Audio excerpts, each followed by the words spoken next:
Good morning, you guys. Welcome back to Rocket City Yardstead. So today is kind of all about the okra. You can see these plants are pretty tall now, and there is a lot of okra on here to be harvested. So I needed to get out here and do a harvest. It'd been a couple days. Some of them are pretty big at this point, and we need to make a couple of different things with our okra. You can see here I've got this long sleeve shirt on.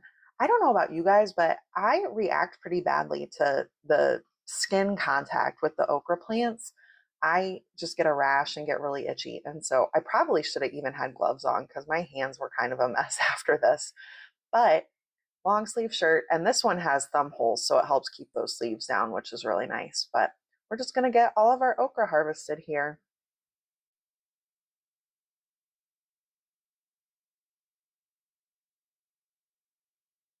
I didn't realize my microphone wasn't on, and I wish you guys could hear the bees. But this time of year, the plants with flowers are just covered in these big, beautiful, I think they're bumblebees. And I just love seeing them all over the garden. They're just kind of whimsical and fun. They look fuzzy, and I just really enjoy them a lot. I wanted to show you how the loofah is doing. You can see that original one is turning brown. But some of those loofahs that I thought might get pollinated and give us loofahs have definitely started growing quite large. It's very clear they got pollinated. And here in a second, you'll see we're going to go over to where it jumped to the other trellis. There are currently 3 that have definitely gotten pollinated. They're getting quite large. So very exciting. While I was out here, I noticed that our sweet pepper plants have started putting on a new flush of peppers. I'm really hopeful that that fertilizing we did is going to just give us a really nice second harvest from these plants. Our flowers might be pretty sickly this time of year, but I love seeing the pollinators. There's so many of these butterflies in my garden right now, and they're just beautiful. Before we start processing okra, I thought I'd show you guys what else I got. Got this beautiful eggplant today. Let's see. 4 tomatoes total. 3 of them still need to ripen some. This one is perfect. 1 serrano that's turning red. And then our nice big basket of okra. Our okra is all nice and washed up. I've got it on a towel to dry out. And I wanted to talk about okra size because lots of people only want really little okra. From my own plants, I'm really happy to let it get bigger. This is kind of on the verge of too big. I'll know when I cut into it if it's good or not. But a lot of this okra that's larger, if we're just slicing it up and roasting it, or we're going to make fried okra or something, you get more food if you let it get bigger. So I'm really happy to have the larger okra. But these little ones, these are perfect for pickled okra, which is what we are going to do with them. And I have just enough of these little ones to make a pint jar of refrigerator pickled okra today. So I'm going to pop these down in this jar. Make sure we get them in there nice and tight. This is an instance where I really prefer a regular mouth jar where it kind of curves in and you have the smaller opening, because you can pack your veggies a little bit more snugly in there, and the shoulders of the jar will help hold everything in place so it doesn't float in its brine. That's really helpful if you want everything to really soak up that brine and taste good. So I have that 1 serrano pepper from today. I am just going to cut the top off. This has been washed as well, and stick that down in the jar as well. Make these a little bit spicy. And then we're going to do 1 clove of garlic. So I'm going to pop that in there, and this is ready for us to get our brine going. There are a lot of different recipes out there for refrigerator pickled okra. I grew up on like store-bought pickled okra, and so a lot of those brines, the flavors are just a little too complex for what I'm looking for, which sounds funny because I like all variety of spices and things, but pickled okra, it just doesn't work for me. So we're going very simple here. We have a cup of water. a cup of vinegar. We're going to do 2 teaspoons of salt. Some people add sugar. I don't like my pickled okra sweet, and so we're not going to add sugar to this. But if you wanted sugar, you could add about a tablespoon of sugar. And then we're going to add half a teaspoon each of whole black peppercorns and whole mustard seeds. If you wanted to give it a yellowish color, kind of like if you were buying store-bought, you could add a little bit of turmeric to it as well. I don't particularly care if it has the color or not, so we're just going to go with the very simple things here. And then we want to bring this to a boil. Mainly we're looking for the salt to be dissolved into our liquid. For our next recipe, I do really want to make sure this okra is good and dry, because we are going to make fried okra. We're actually going to make it and stick it in the freezer, which I have not tried before. So I don't really want a huge batch in case it doesn't work out super well. But you guys know I am gluten-free and also corn-free, which has made finding okra recipes really difficult. Because every gluten-free fried okra recipe calls for cornmeal, and I can't have that. So I've tried it with different things. I've tried doing oat flour. I've tried panko, gluten-free panko before, and none of it came out well. And then I saw they had plain gluten-free breadcrumbs, not panko style. And we actually had some of this week, and it turned out so incredibly good. We didn't actually fry them. We did them in the oven on the convection setting, and it was so good. But it's quite a bit of work to make fried okra. I say it's work. It's not hard. It's just a little bit time consuming. So I thought if we could do some work and pre-bread okra, get it in the freezer on a baking sheet all nice and spread out, and just have it bagged up for later use, that would be amazing. So I wanted to give that a try, and I thought we could do it together. So I think I am going to do this today.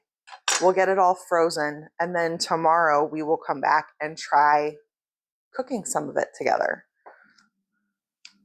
and see how it does from frozen. But I really just want kind of like 1-inch pieces of okra. And so far, I've done several of these much larger pieces, and they have been good. Sometimes when you cut into a bigger piece, it'll feel woody and like your knife doesn't want to go through. And that is a really good indicator to me that that is not a piece of okra we want to eat. But it looks like today we've got good ones. I'm going to check on our brine over here.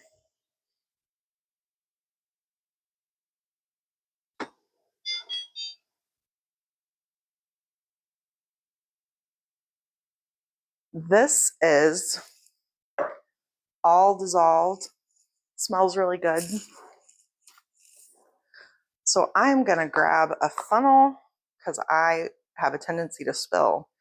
We are just going to pour brine over top of our okra.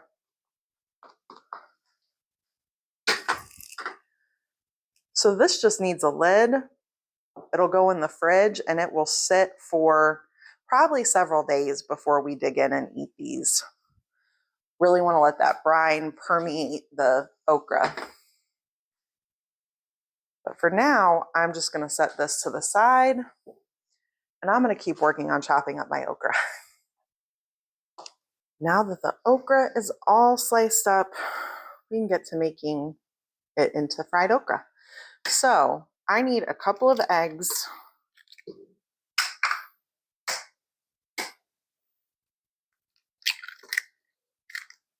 some salt, I like to season every layer of this. So we'll do our egg mixture and our breadcrumbs. And then like some kind of Cajun seasoning is my preference, but if you don't want it spicy, you could just do salt, pepper, garlic. You could even leave the garlic out if you didn't really want it. And then I add a splash of water, and then we'll whisk that all up.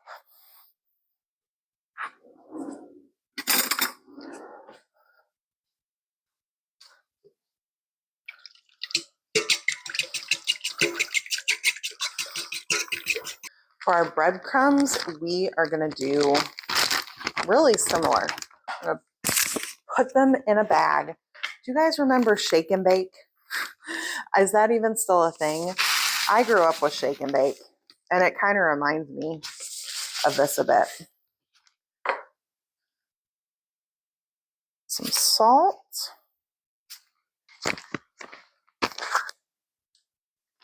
Some of our seasoning.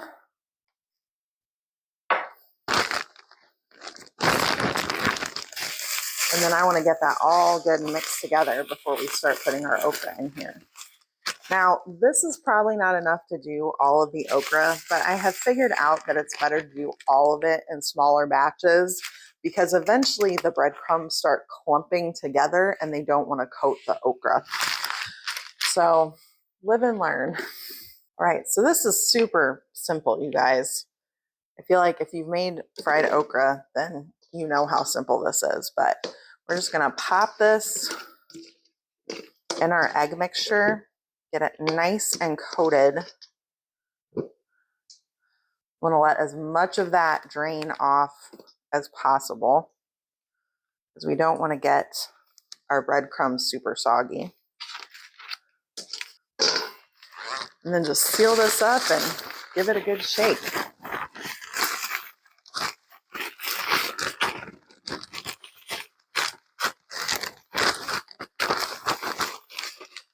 All right. It's really that simple. This is where it becomes an experiment for me. We are going to spread this okra out on a cookie sheet and freeze it and see how it does from frozen. I think it's going to work really well, but the only way I'm going to know is if we actually try it. So, like I said, I think that we will come back tomorrow after it's frozen and cook some of it up and see how it is. Because I think if we like this, this is a great way to put up a lot of this okra. Because those plants are showing no signs of stopping anytime soon. I am going to finish the rest of our okra and then we'll get this in the freezer. So guys, I actually ended up with more than I expected. I ended up with almost 2 full trays.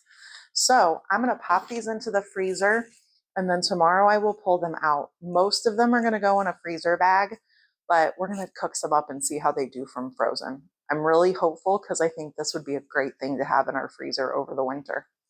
So I will bring you guys back for that tomorrow and we'll see how it goes. Good morning, you guys. So I'm going to get a bag here labeled up. I've got a freezer bag to put our fried okra away. So we'll pull that out of the freezer here in a moment and see how it looks. And then we'll cook some up and see how it does. Right.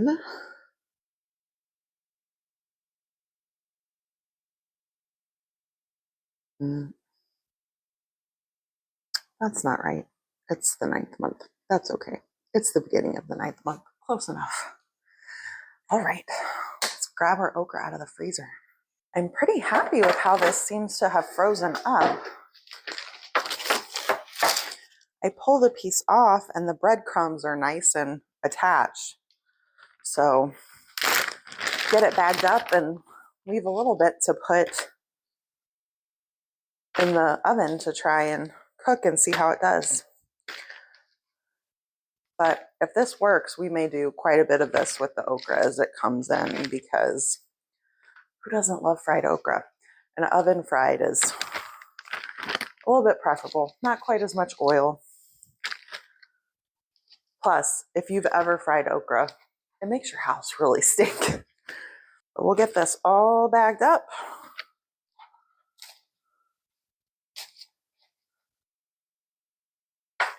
I've bagged up most of this. I'm gonna get this zipped and put in the freezer, and then we'll work on that to get it in the oven. I am just gonna reuse this cookie sheet here.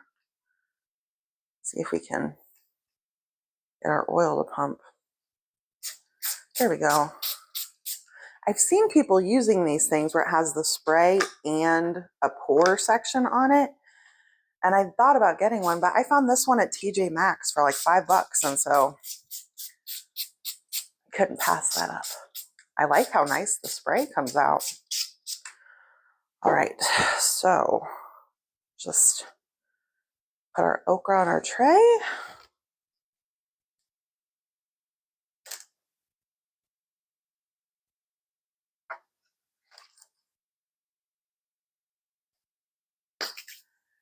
Give it a spritz. I have the oven preheated to 400 degrees on my convection setting. If you had an air fryer, you could do it in an air fryer too. And I think we're gonna cook it for about 20 minutes. So I'll check it then and we'll see how it is. Let's get this out of the oven. It looks fantastic. You just gotta give it a taste test and see how it is. Okay, let's grab a piece here off the tray. It looks perfect. It's so nice and golden, and the breading stayed on really nicely. So just need to give it a taste and see how it is.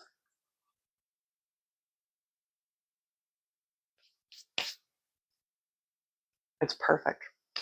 I'm so excited that this worked well freezing it. We are definitely going to be preserving more of our okra this way through the rest of the summer. So thanks for hanging out with me today, you guys, as we pickled okra and made fried okra. I hope you guys have a wonderful day, and I'll see you next time. Bye.